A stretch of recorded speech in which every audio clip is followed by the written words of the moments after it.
Okay. So now I think the problem is no more.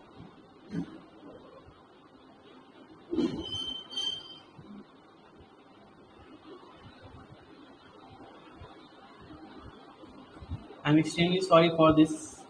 This is happening. I don't know, some issue is there with this. So Google Meet was actually better than this. Okay, yes, give me a reply quickly so I can start the class.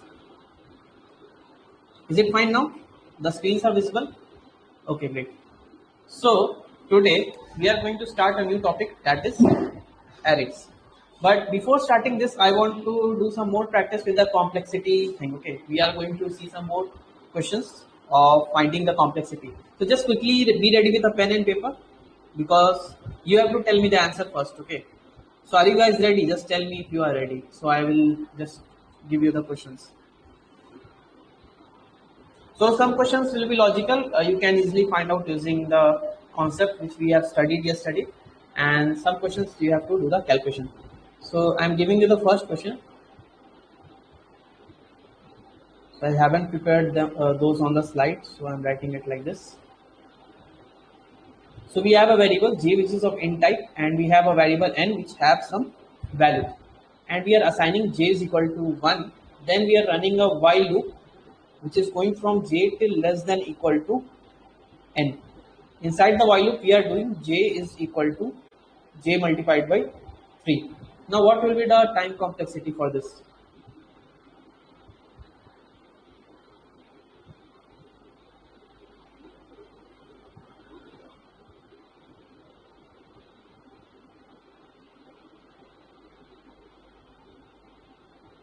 Waiting for your answers. Okay, I can see one answer. I want everyone to be participating. How many of you are here? Okay, I can see 30 students are in the class. I want everyone to give us some answers at least. Even if it is wrong, doesn't matter.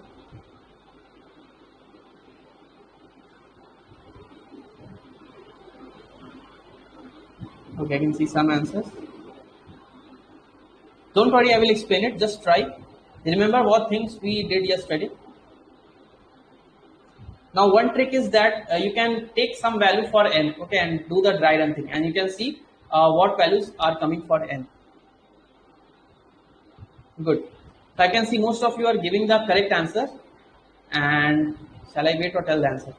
Okay, the correct answer is log of n base 3. Now, why is that? Yesterday only we have seen that when we are dividing something into half, when we are dividing a problem into half every time, the time complexity is log of n base 2. Okay, if we are running a loop also, and if we are updating the value of I as I by 2, the time complexity was log n base 2. Now this 2 denotes what? 2 denotes that we are dividing into half parts. In the same way, you can see it is starting from 1. Okay, n is starting from some value, and it is going to where? Going to 1, because it is checking where it is less than equal to n. Okay.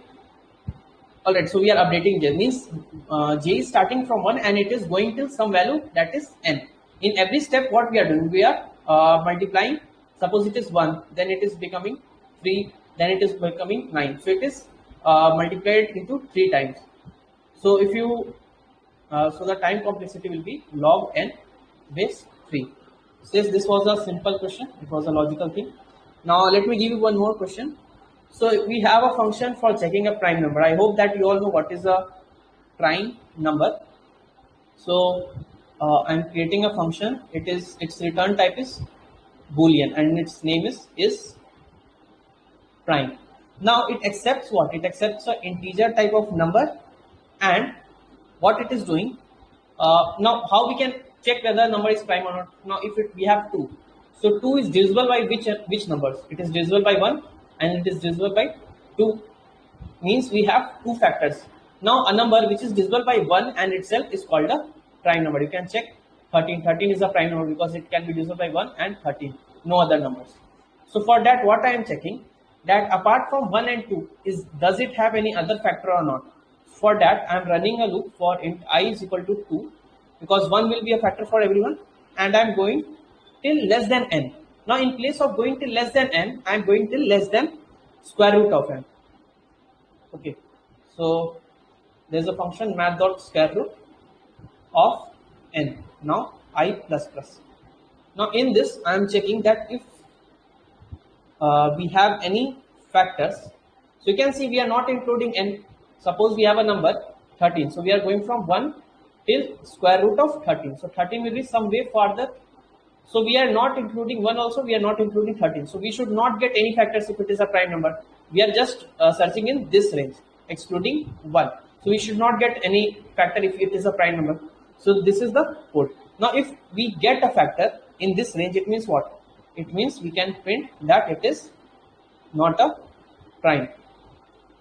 So this is done. This is the if block, and I will return false. So this whole thing is inside the if block. Otherwise, suppose if the whole for loop executes and no factor is found, it means what? That number is a prime number. So we can return. Otherwise, we can return true. So this is the function. Now your work is to find the complexity of this function, time complexity, in the terms of big O notation. So first find the terms of big O, then we will see what is the, it should be equal to. Okay, so find in the terms of big O, then we will see in the terms of omega also.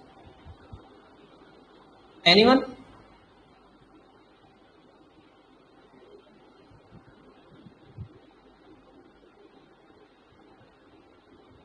I can see order of n. Now remember, big O is the worst case. Now think in the worst case, how much unit of time will this code take? Means how many iterations will happen?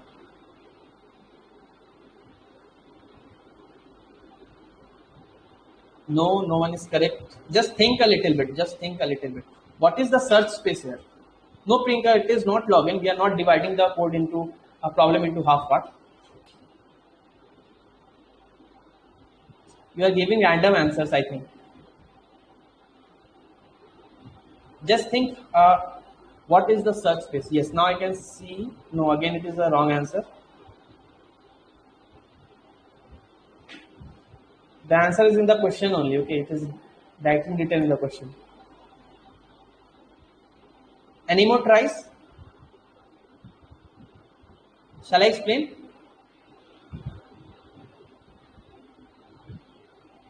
Yeah. Okay, I can see someone given the correct answer. Yeah. Mohammed Akif has given the correct answer. Good job, Mohammed. And Ashish Kumar has also given the correct answer. Tanvi has also given the correct answer. So, good job, these 3 students. Okay, you can clap for yourself. So now let us see. You can see we are starting from 2. Now, if the value of n is very much large, it doesn't matter we are starting from 1 or 2. Now, suppose if this part would be n. So it is normal that it should be big O of n time complexity.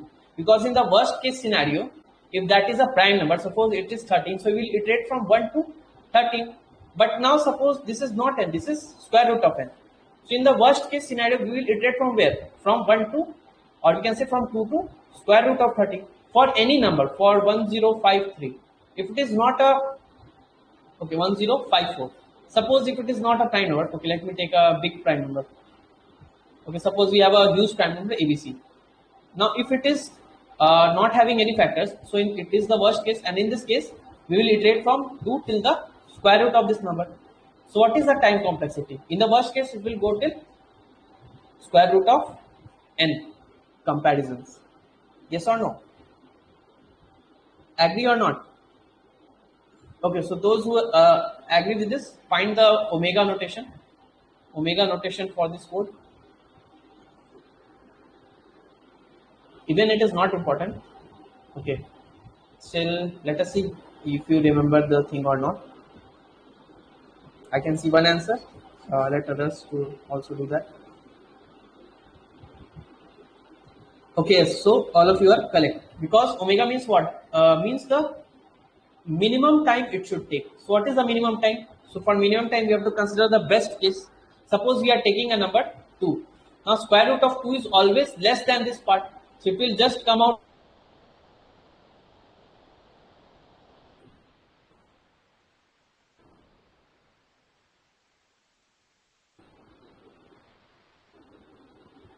Now let us see one more question. So this will be nothing but 1. Now let us see one more question. Okay, so next question is like this. So we are taking 3 variables, that is I, j and k. Let k be 0. Then we are taking I is equal to n by 2. Then I is less than equal to n. Then we are going to do I plus plus. Alright, this is done. Now we are taking another loop which is regulated by j is equal to 2, j less than, let it be n only, and j is equal to j multiplied by 2. I hope my writing is clear because uh, it slips a lot, the pen writing pattern. Okay, so this is the code. Tell me the time complexity. Okay, go step by step, you can easily find that.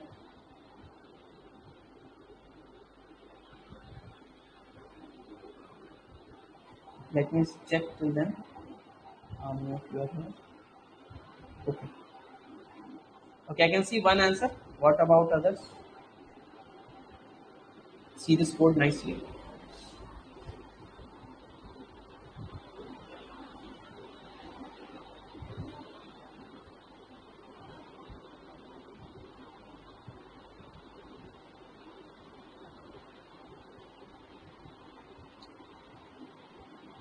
Log n base 2.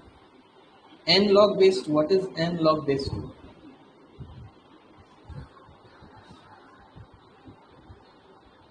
Out of 30 students, I can see only 2 answers. What about others? Guys, just try to solve it. Okay, the next day you can find the same question suddenly in the exam. So if you have a practice before only, so it will be helpful for you. Okay, let's go to step by step. Now in this step, what will be the time complexity? You can see we are going from n by 2 till n. So if we have 1 to n, this is the range. So we are just iterating half of the part. So this is what? This is nothing but big O of n by 2. Yes? Okay. Now let us consider this part. This part is also visible. You can see what we are doing. Now this doesn't matter. Okay, this doesn't matter. Why? J matters. If we have updated J value here, then we should have considered that.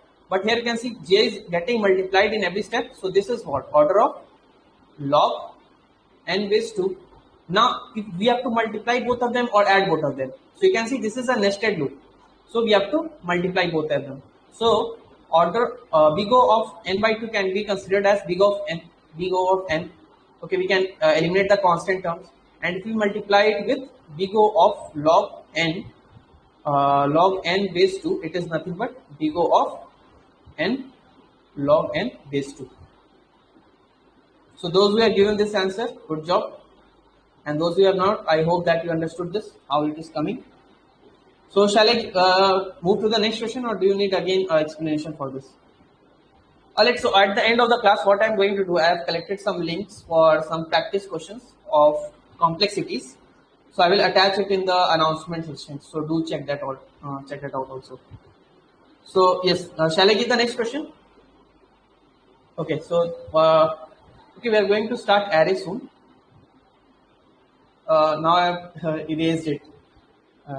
Okay, don't worry. Let us see next question. So I am giving you the expression, okay, in the terms of time complexity. Suppose we had a code, and from that we have observed and written this time complexity expression. Now you have to find the complexity. Use that back substitution method, or you can also use a trick, means logic from yesterday's class. So from the base case, we have one more statement, that is time complexity of 0 is nothing but 1, or you can say big O of 1. Now tell me what will be the complexity here for these two equations.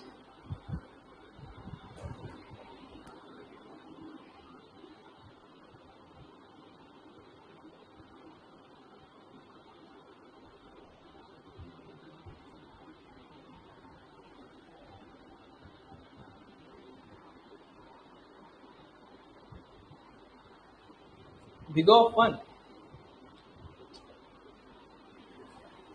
Okay, always remember there at this part we have a hidden big O of 1 also. Okay.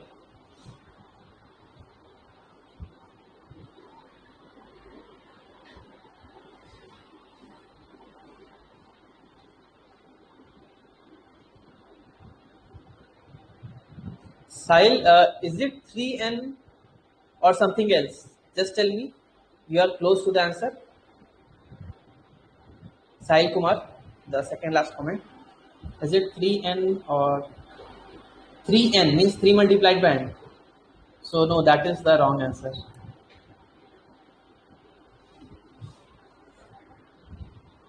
Okay, let me give you the hint. It is something similar to the Fibonacci complexity which we have done yesterday, recursive Fibonacci.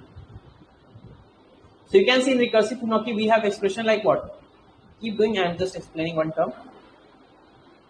Okay, so let others do that, then I will tell. So in recursive Fibonacci we have something like T of n is equal to T of n minus 1 plus T of n minus 2. Now what we did, we assume that both are having similar time complexity. So we wrote it like 2 T of n minus 1. And for this we had one time complexity which I am not going to tell now. Okay, yesterday. Now you can see this isn't the same as this part. Just we have difference in what? 3 and 2. Now can you guess the answer? Now I hope everyone can tell this. If you were present in yesterday's class.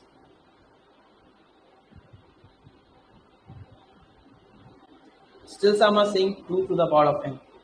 So for Fibonacci, what we observed, we got big O of 2 power n. So why this 2?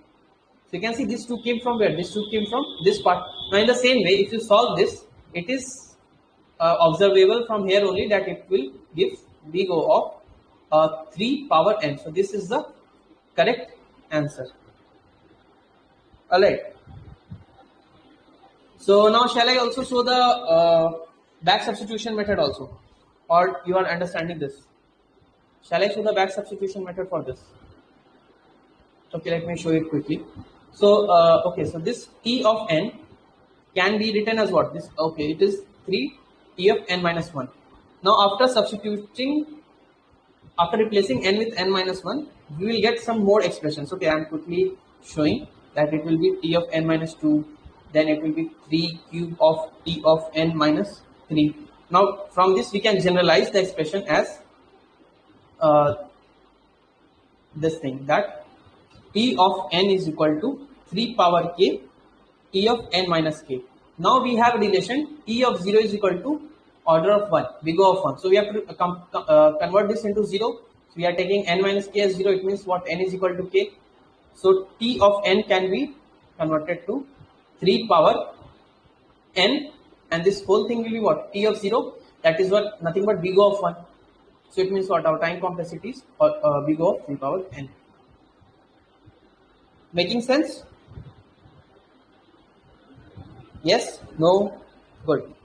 So let us see if I have more questions. Okay, I have 2 more questions. Let us try that also. So I am erasing this. Here is my cursor. Okay, now we have a iterative question only. So for int I is equal to 1. Now you can see with practice only you can get a lot of ideas, okay, with different questions, because every question comes with a new concept in itself. Either you can use back substitution method to solve the complexity, or sometimes you can just see the question and find the complexity. Sometimes you can take some random value of n like we did yesterday and see what values are coming in dry run. Then you can observe and find the complexity. So different approaches are there according to the situation. Now this question is also logical, I am telling now only. So just see this and don't hurry, because in hurry you will make a mistake, I am sure. So we are printing a star in this internal for loop, and we have a break statement. So those who don't know what is break is a jump statement in Java. I have taught this in core Java, which brings the control out of the for loop, okay, out of this for loop. Now tell me what is the time complexity in the big O notation.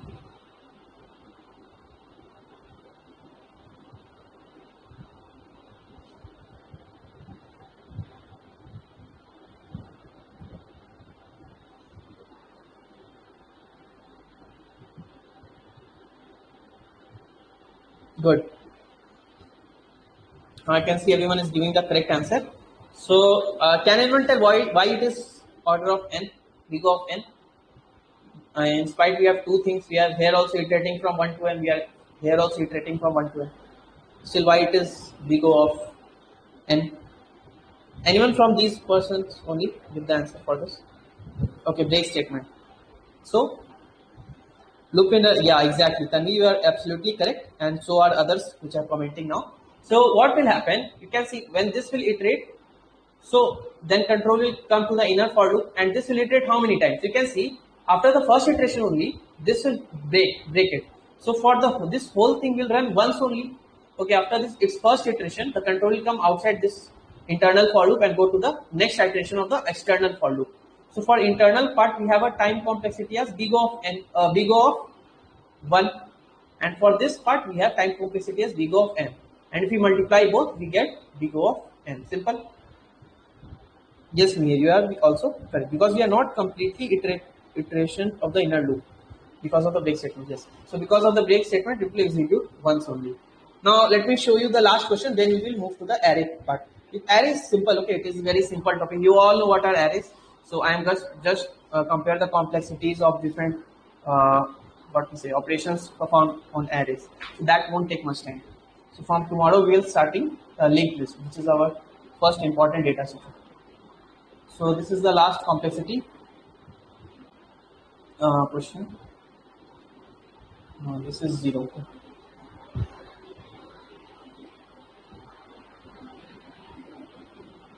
Now I know everyone will tell the answer because you had a lot of practice of iterative questions. So mostly iterative questions are only asked in the examinations. Okay, when you have pseudocode MCQs. Sometimes when recursive are asked, so they are in such a manner that you can either see and tell the answer, or with a small calculation you can tell the answer. So we have two for loops, and inside this for loop I am having one more for loop. It is starting from k is equal to 1 and it is going till less than equal to n, and it is updated with multiplied by 2. Now you can easily tell we are having one variable, that is count plus plus. Now quickly tell this, what will be the big O notation for this?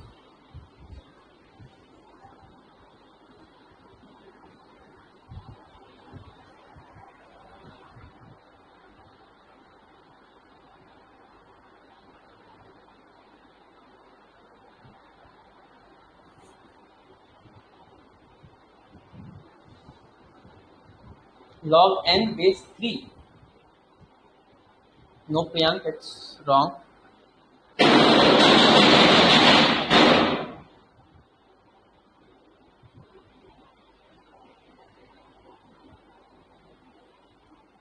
Anyone?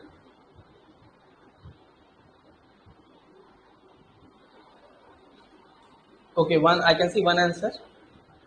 Ashish, I think just check what you are giving answer. You have to do some changes to that. Pujita, I think is correct. It's yes, Pujita, you are very much correct. Anita, just check it once. Okay, just go step by step, guys. Then you won't be mistaken.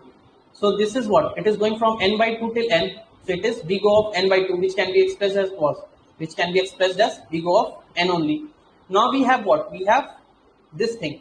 J is running from 1 till 2 into j. Means every time we are updating 2 into j and we are reaching till 1. So it is nothing but big O of log of n. And here also we have big O of log of n. Now all three are nested. You can see every inside this we are having this, inside this we are having this. So we have to multiply all of them. So what is n? What is log n into log n? It is nothing but log n whole square, and we are multiplying it with n. So this is big O of n log n whole square. So log n square can be written as this. I hope you have learned this in mathematics. With this n log n log n square. Okay, n log n square means square is only on log n. Making sense? Okay, so shall we start with the arrays topic? Already we have just wasted 10 minutes in the connection thing. Okay, so let us quickly start arrays. So we are starting arrays in data structure. So this is what this is a physical data structure. Let me go to the crack sheet. So what things we have done? This was our crack sheet. We have done the introduction part, recursion part, and runtime analysis. So we are starting with physical data structures. Okay, so first thing is array. Now array and linked list are the base. From these we are deriving logical data structures. Okay, while creating logical data structures, we either need a linked list or we need an array. So let us start arrays today.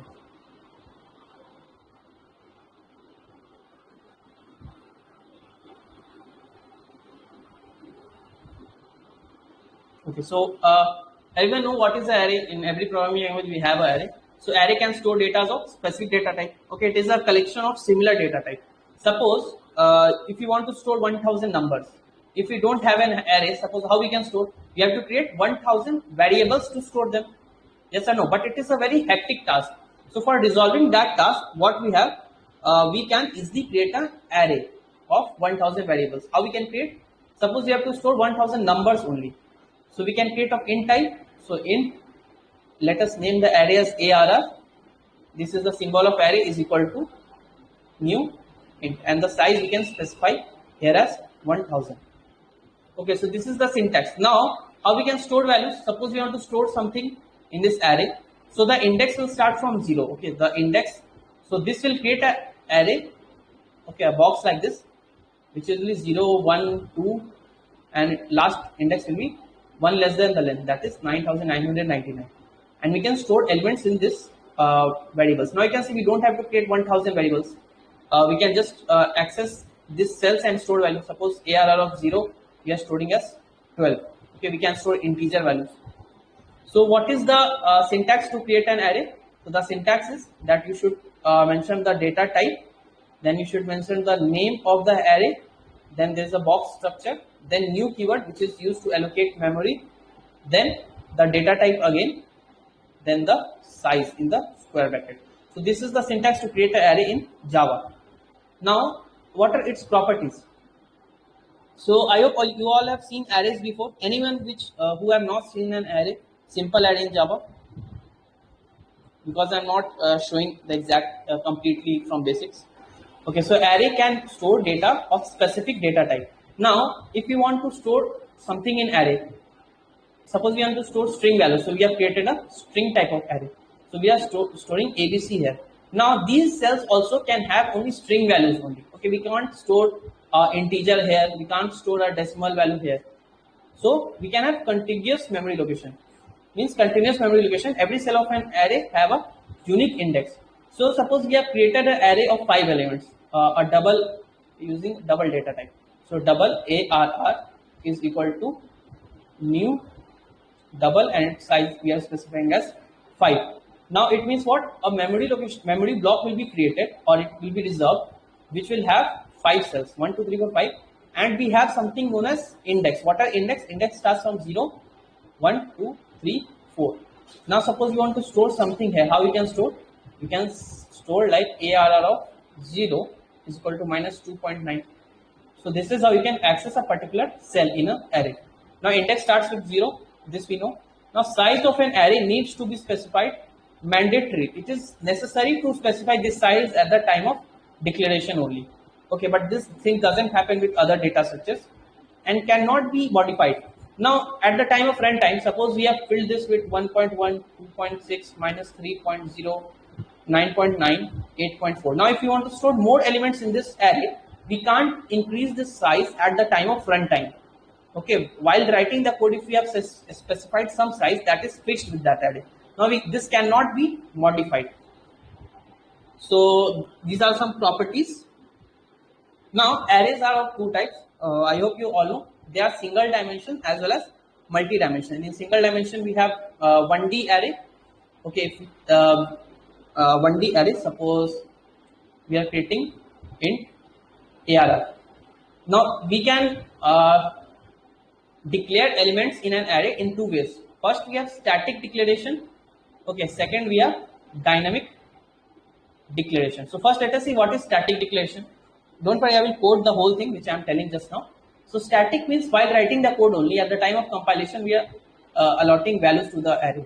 So if we are storing 1, 3, 4, 1 2 3 4. So in the memory block it will store as this thing 1 2 3 4. So this is done at the time of compilation only. Now at the runtime, how we can store values to an array? Suppose we have created an array int arr equal to new int. Now we have specified a size as 5. Now this array has been created, but it has not been initialized. Initializing means we are allocating values to the variables. Okay, so this is an empty array. Now at the time of runtime, suppose we are running a loop for int I is equal to 0 till I less than equal to n. Let it be 5, not n. Less than 5, then I plus plus. Now how we can store values? So arr of I is equal to, suppose we have used scanner class. Okay, scanner class. So we can do sc dot next int. Now this will help us to store values to the variable at the time of runtime. So first let us code this. Okay, let us code these all these features of a simple 1D array. Then we will move to the 2D array. Now multiple dimension arrays. Let me just discuss about this. So we have 2D arrays, 3D arrays, 4D arrays, and this can go up to ND. So maximum allowed dimension array in Java is 255. Okay, you can have an array of 255 dimensions. So this is a fun fact. But still only 1D and 2D arrays are used in normal life. We hardly go beyond 3D, beyond 2D. Okay, we hardly use these arrays. So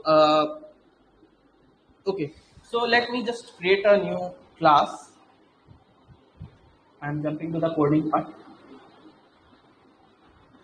Okay, so here I've already created a source file. I'm creating a class for 1D array. Let me write it as 1 dimension array. Is the fonts visible? I'm creating a main block. So public static void main. And for taking input at the runtime, I'm creating scanner object. Hope you all know what is scanner. If you someone don't know, just ask me. I will explain it again. What is scanner? Because these are just parts of core Java. Okay, I'm increasing a bit. I have to search from where we have to increase the size. Till then, if someone don't know, just tell me. Okay, where is the font? Yes, the font.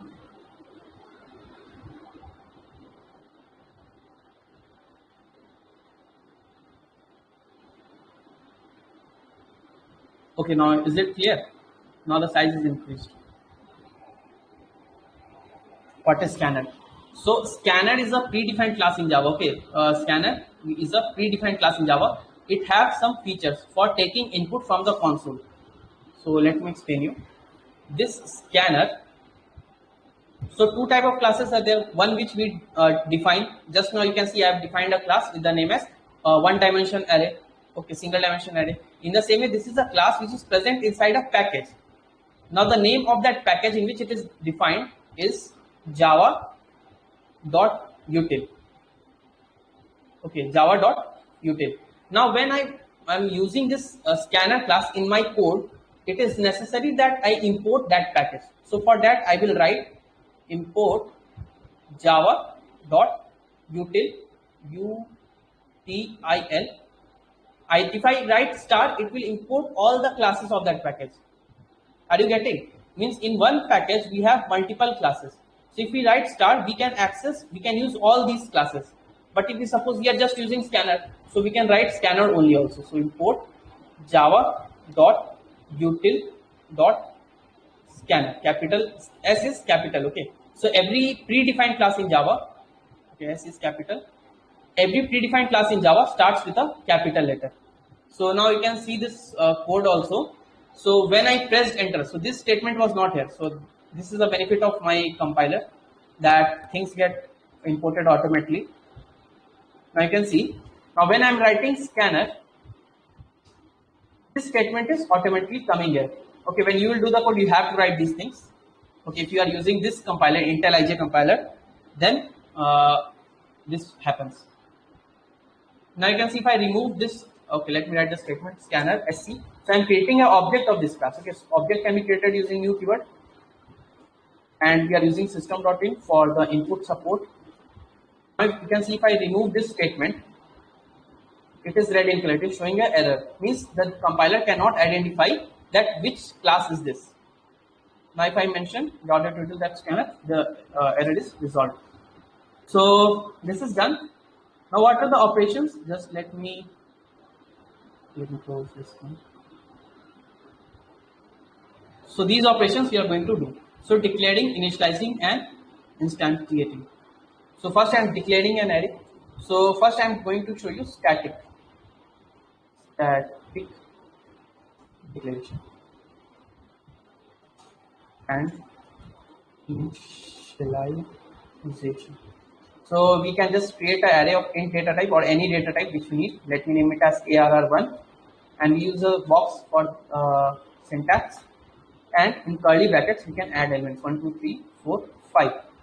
Now we know that index starts from 0. Okay, index starts from 0. So for printing the values, okay, for printing the values, how we can print? So for int I is equal to 0, we are starting from the 0th index and going till I should be less than n. Why less than n? Because it is starting from 0. So it would go to the length minus 1. Then let this n be. So we have a function in Java that is .length. Okay. So we can use it with the array variable. So these all things are covered in core Java. I don't want to repeat all this.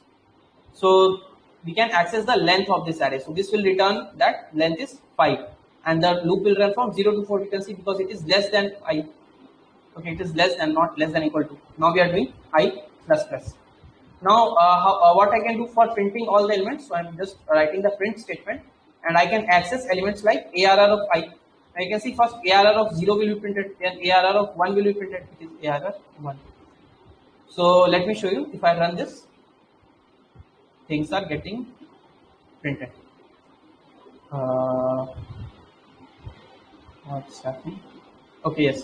I can see 1, 2, 3, 4, 5 is getting printed. So this was what? Static declaration. Now let me show you the dynamic thing. So dynamic declaration.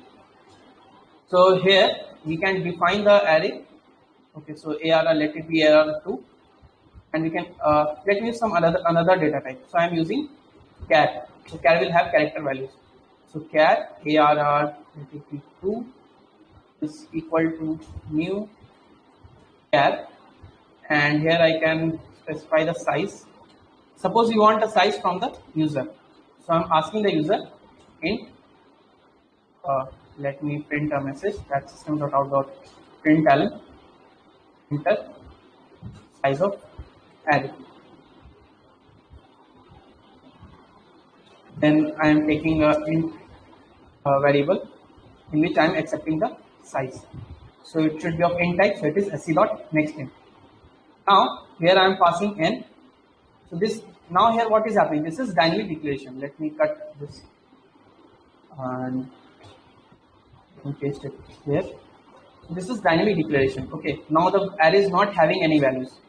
Now how we can store the values? So we have to do dynamic initialization. So dynamic initialization.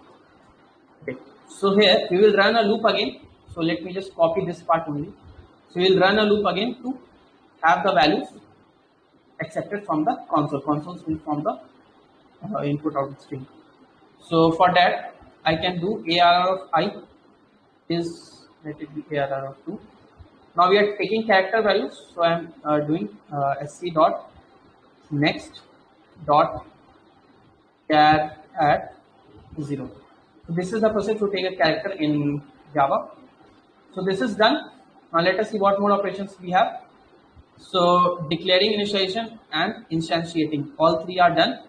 Then inserting a value. So inserting a value has been covered. Then we have traversing. So traversing is nothing but this thing only. Okay. So let me write here traversing.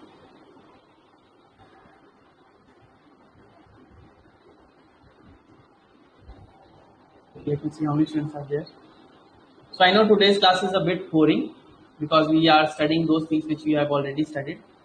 But since it is a part of the course, we are just seeing these things. Now how we can traverse?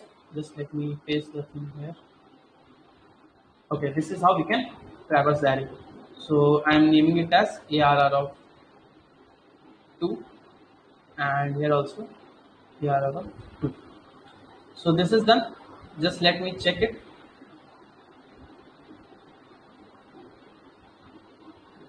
So now you can see this was the static array, static declaration. Now it is asking us the size of the array. So I'm entering suppose the size as let it be 8. Now we have to enter some characters. So I'm entering A, I'm entering star, okay 4. So everything you can see on the keyboard is a character. Now we can enter colon, we can enter a space also, we can enter words, we can enter number. Okay, what is happening? Okay, we did something mistake. Line number 27. Okay, this should be ARR of 2. So now I am copying this whole thing.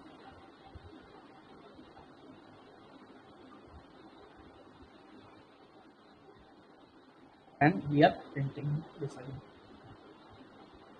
This is 8, this is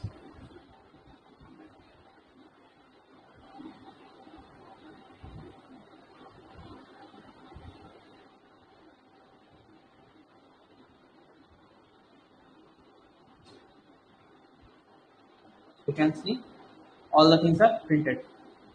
So this is how traversing is done. Now next what we have accessing a cell.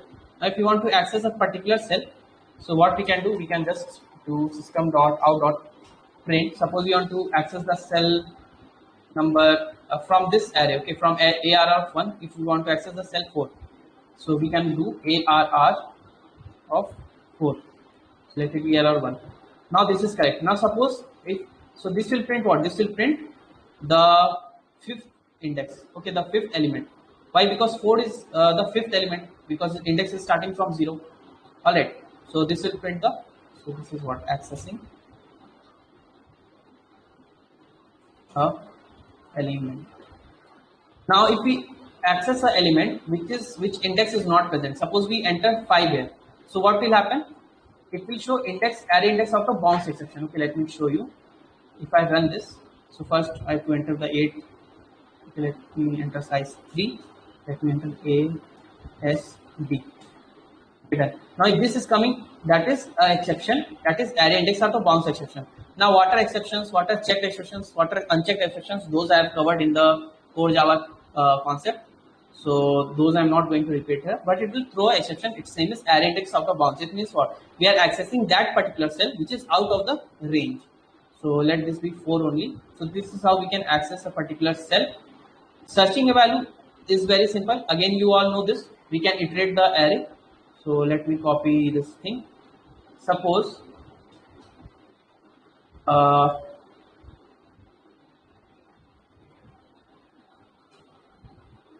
this is our array or second array.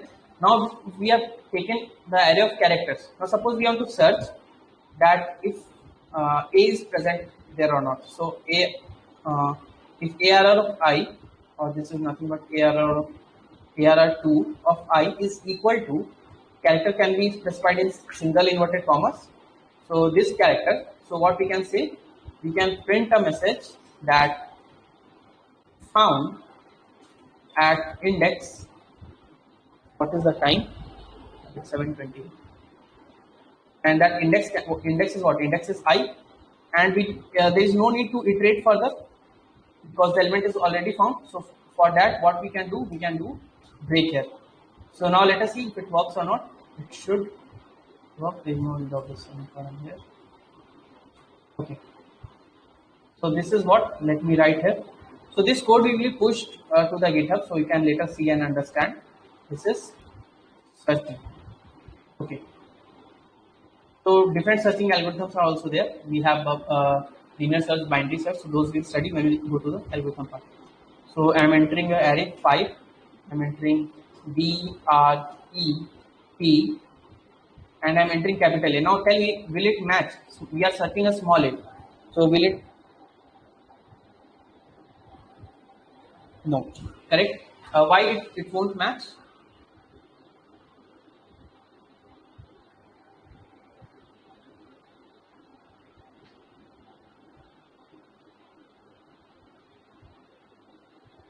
Because ASCII value is different, exactly.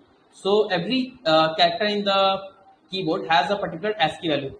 So let me show you. You can check like this also. Okay, if I write, if I press Alt, okay, if I press Alt, then if I press 6, then 5, and if I leave the Alt button, you can see A is printed on the screen.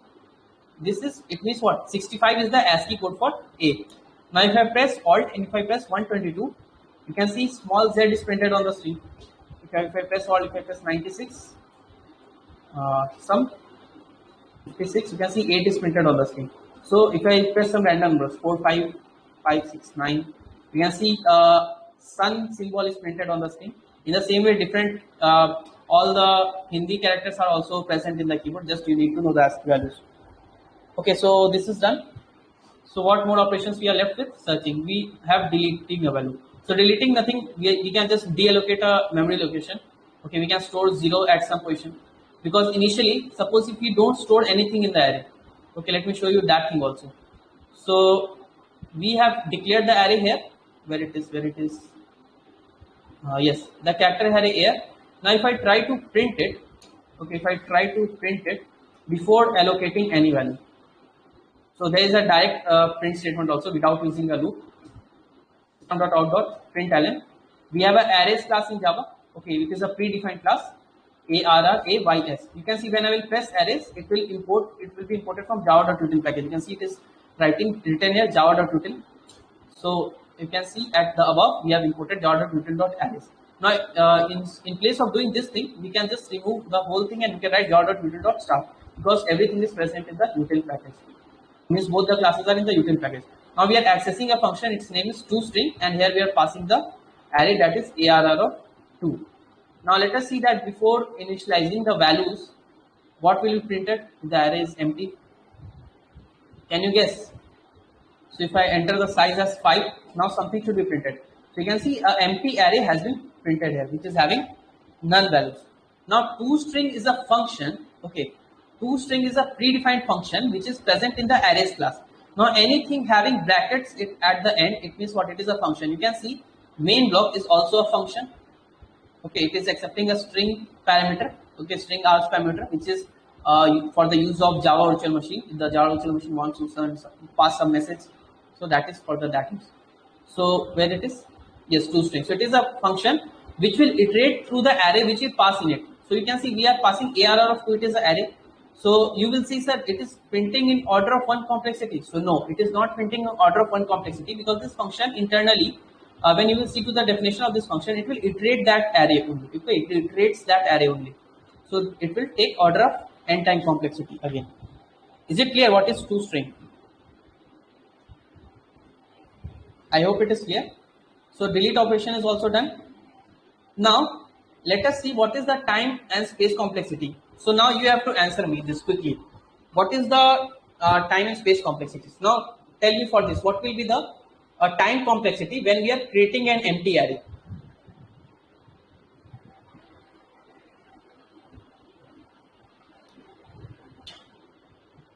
Quickly. How many of you are there? I can see 22 students. Good. So very good. Okay. Yeah. Order of 1. Why order of 1? Because what we were writing only single line statement. Where was that code? Yes, you can see this is the step. Yeah, this is the step where we are declaring the array. So it will take order of 1 time complexity. So this is what's happening here. 1 second.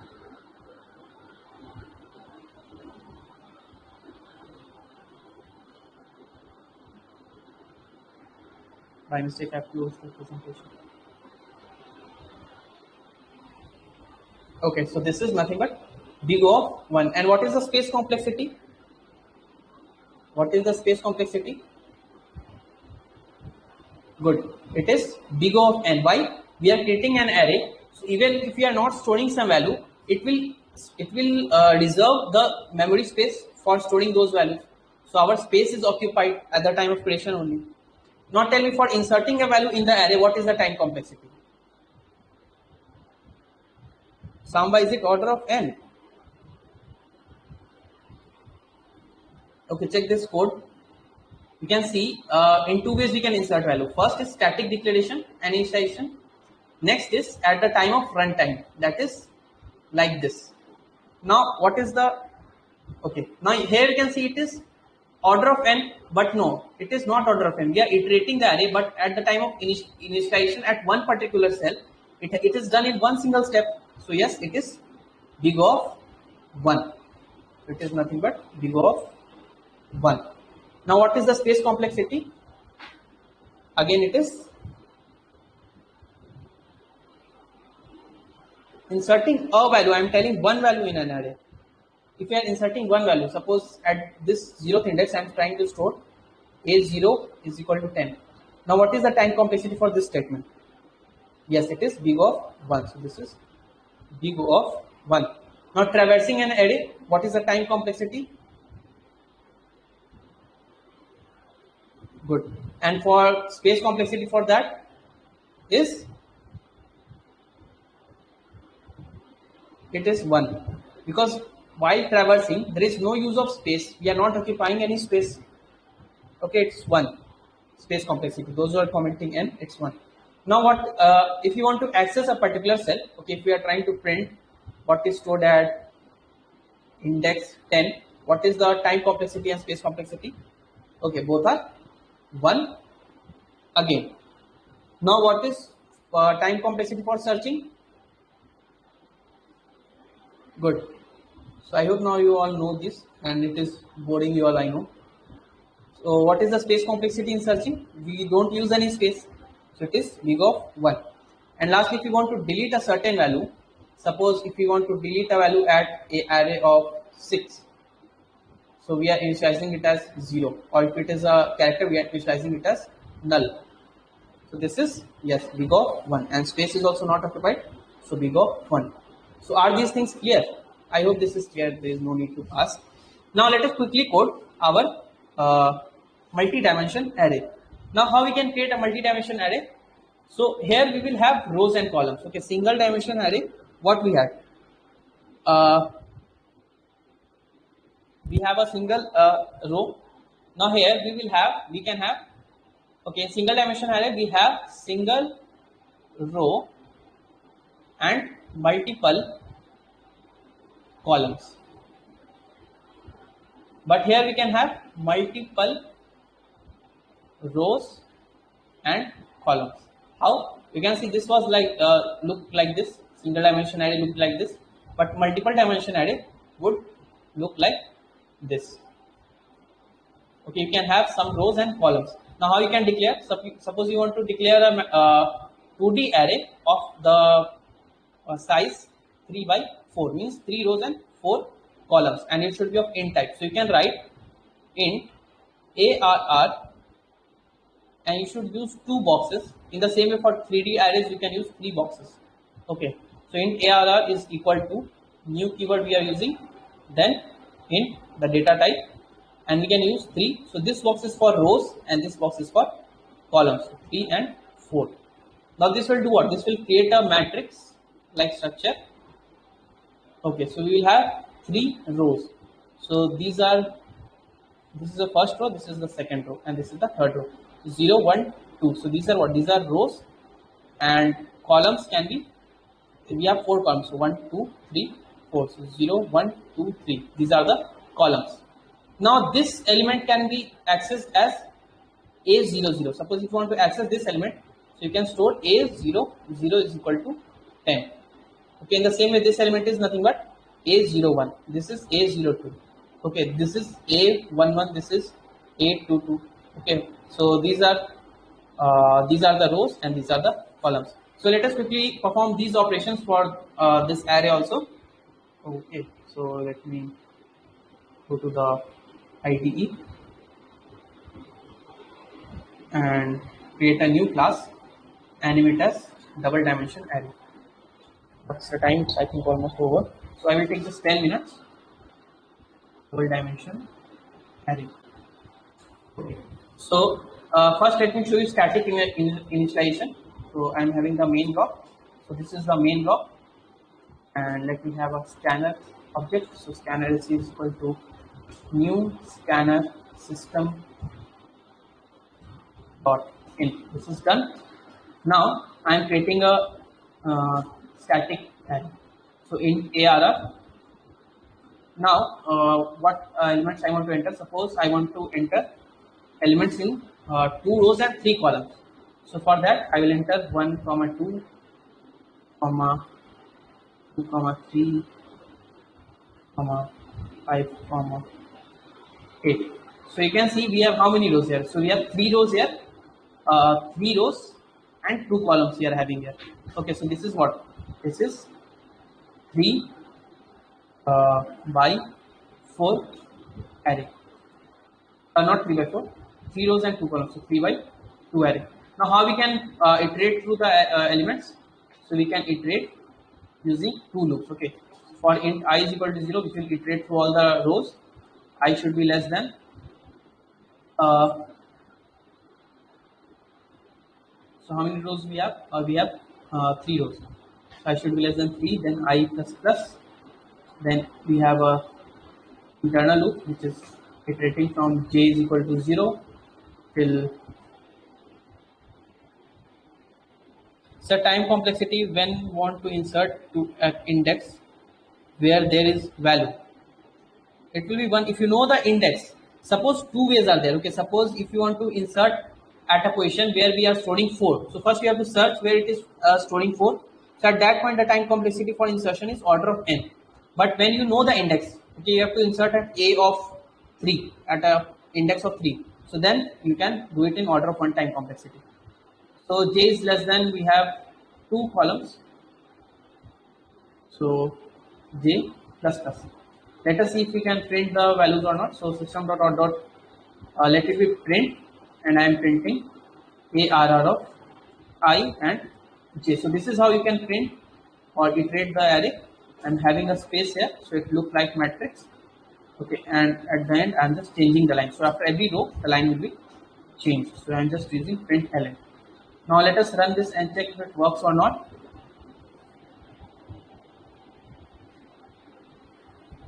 So you can see 1, 2, 2, 3 and 5, 8. So this is how it will be printed. Now how we can do it dynamically means at a runtime.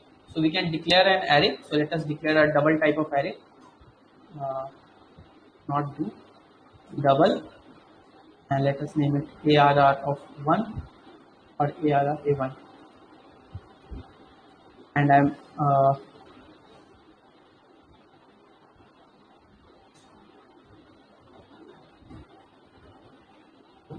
so let me enter here rows and here columns. So what I'm going to do, I'm going to create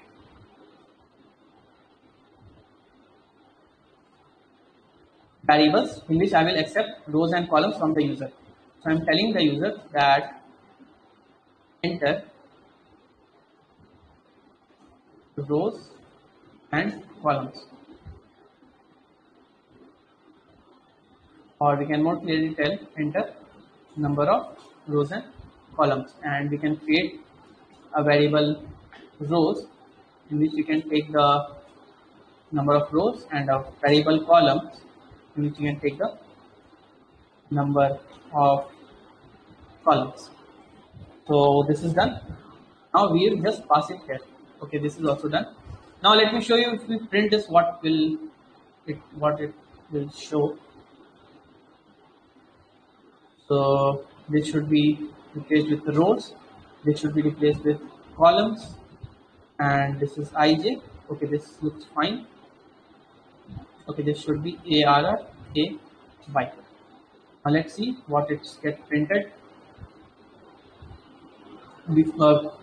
So let us enter 5 by 5. You want to create a 5 by 5 array. you can see all the questions are having 0.0. So why it is having 0.0? So default value of double data type is 0.0. Now in the same, if you have created an integer type of array, or if a single variable only int a, and if you try to print it before initializing it, it would have printed 0. Okay, in the same case, if you have printed character, it would print nothing, null value. In the same way with a string, it will print null value. Okay, so now let us store some values here. So what I'm going to do, this is what this is uh, traversing array. Now I'm going to store value. For that,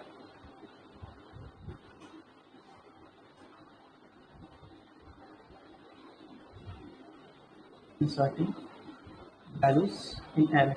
So just I'm replacing this statement. Okay, just I'm replacing this statement with input statement, that is sc dot. Now we are accepting double value, so I'm using next double. Okay, this is a predefined function present in the scanner class. Now let us check if it works or not. Okay, it's working. Let us enter 3 and 5. Now we are entering some values: 1, 2, 3.3, minus 9.0, 2.66, 5.0, 4.5, 4.5, 1.2, 1.2. How many elements are there? 5 is a 50. 1, 2, 3, 4, 5, 6, 7, 8, 9, 10, 11, 12, 13, 14, 15. So you can see this is a 5 by 3 matrix. Okay, it is a 2D array and it is printing values. So I hope it is clear. Let us discuss the complexities also. We have more operations like searching. So searching can be done in the same way. It will take order of n square time complexity, because you have to search in every row and column. Deleting will take order of 1 time complexity, because we can, if you know the index, we can directly fetch that cell of the array. So let us discuss this time complexity, then we can end today's class. Now you tell me firstly, what is the time complexity for creating an empty array in 2D array? Okay, this is a 2D array. Are you all here, or you are left at the class? Let me check. Okay, 18 students are here. Good. Okay, it's order of 1. And what is the space complexity?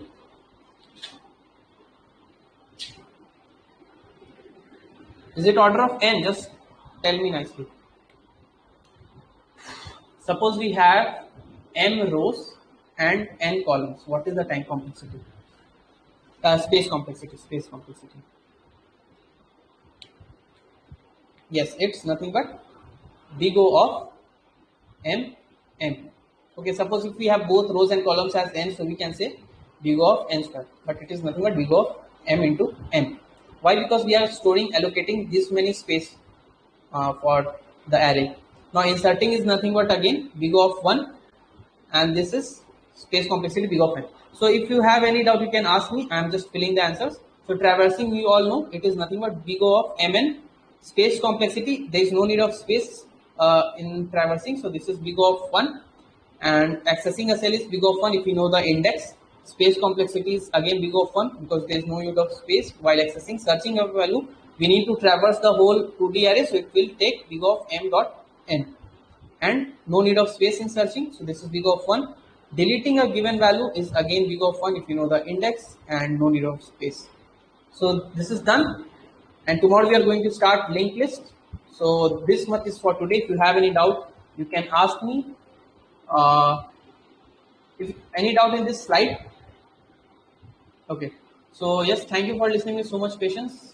Here we are ending the class. If you have any doubt, you can ask me. Otherwise, you can leave the class. Let us meet tomorrow. Good night.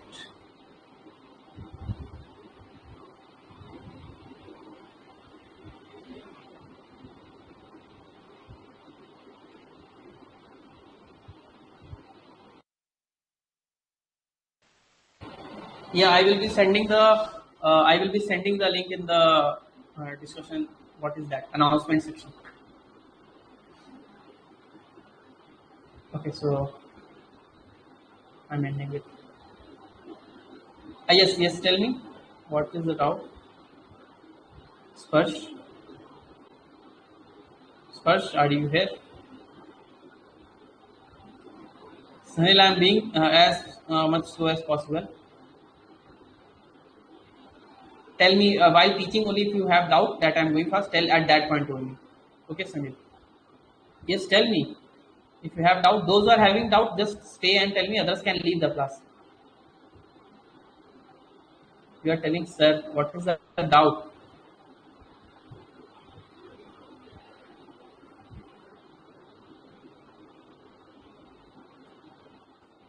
No doubt? Inserting element in the array. Yes, what is the doubt in that?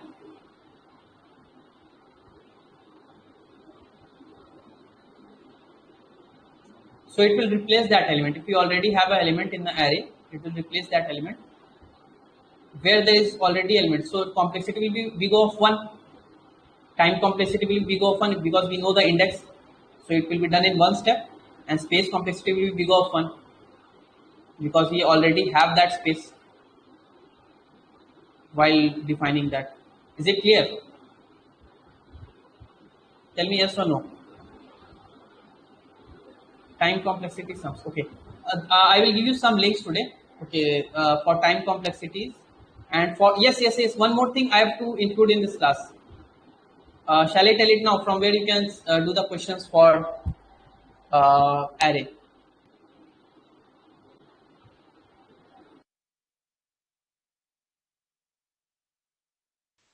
Those who will see the recording can understand this. So what you can do, we have completed the topic that is arrays. So you can go to Geeksology. So for what we can what we okay. So for service-based companies, this much is enough. Means the knowledge of every data structure is enough. But if you are preparing for top MNCs companies or product-based companies, what you can do, you can go to Geeks for Geeks and practice questions. So you can see in the tutorial section, you have a data structure column. Go to this data structure. You can see all the data structures are available here. So suppose you have completed arrays. So what you can do, go to arrays, and here you can see that you have lots of questions on array rotation. You can see so many questions on array rotation. Still, if you go to this more section, you will find more questions. On arrangement, rearrangement problems, you have so many questions. So just try to practice these questions. Okay, along with the course, while you are studying the course, as I complete one data structure, suppose I complete linked list. So you can go to data structure, go to linked list and practice those problems. What is the benefit here? Suppose if you are practicing a question like given a sorted and rotated array. Okay, you have to find the pair of sum. Suppose you have a given that x is equal to 16, you have to find that which two numbers sum will be 16. So you can see 6 and 10 is present in the array. So first you are given with the problem statement, then you have given some test cases so you can understand. Now then you can try to solve this. If still you are finding problem, you have the solution explanation. Read this explanation, then try to solve this. Still if you don't get it, you can see the solutions here. It is available in C++, Java, Python, C hash, PHP and JavaScript. But I will tell stick to Java only. It will be much helpful. See the code. You can see line by line explanation is there. You have all the comments also to explaining every step so you can understand it. Then you can again see the explanation of the code. Then you can also have optimized code for that question only. Okay, you can have different answer. At last you will find a video attached. If you still not able to understand the code, you can watch out this video. So this will be helpful if you are trying to prepare for good top level companies. Okay. Okay, so first, if we while we move on, you will get the interaction. Okay, so yes, to tell, I'm ending this class now. Thank you.